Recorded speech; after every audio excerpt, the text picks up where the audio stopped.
అదరకొట్టే కారం రంగు రుచి ఆచి కారం పొడి.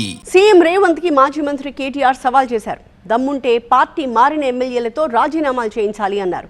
ప్రజాక్షేత్రంలోకి రావాలని ప్రజలే తీర్పు చెప్తారు అంటూ కేటీఆర్ ఛాలెంజ్ చేశారు.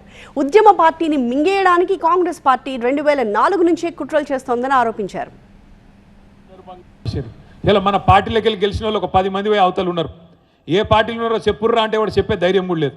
వాళ్ళు కూడా మాట్లాడుతున్నారు. ఏడున్నారా అంటే 7 ఉండాలని గాడినే ఉన్నామంటూ. వీళ్ళు కూడా నాయకులు, వీళ్ళకి మనం భయపడాలి. దమ్ముంటే రాజీనామా చేసి రా. 10 మందిని తీసుకున్నాడు కాదు, దాచిపెట్టుడు కాదు, స్పీకర్ అర్రలా దాచిపెట్టుకుడు కాదు, రాజీనామా చేసి ప్రజాక్షేత్రంలోకి రా. ఎవలేందో నీళ్ళేందో పాలేందో తేలిపోతాయి. తెలంగాణ ప్రజలు తీర్పు చెప్తారనే మాట ఇవాళ నేను దీక్షా దివస్ సందర్భంగా రేవంత్ రెడ్డిని సవాల్ చేస్తా ఉన్నా. ఉద్యమ పార్టీని మింగేయడానికి కాంగ్రెస్ పార్టీ కుట్రలు కుతంత్రాలు ఎన్నో చేసింది. మన 10 మంది ఎమ్మెల్యేలని ఇవాళ మొదటిసారి కాదు కాంగ్రెస్ తీసుకున్నాడు. 2004లో 5లో కూడా తీసుకుపోయినరు. 26 మంది గెలిస్తే మనోళ్ళు ఆ రోజు కూడా 10 మందిని తీసుకుపోయింది ఇదే దిక్కుమాలిన కాంగ్రెస్ పార్టీ.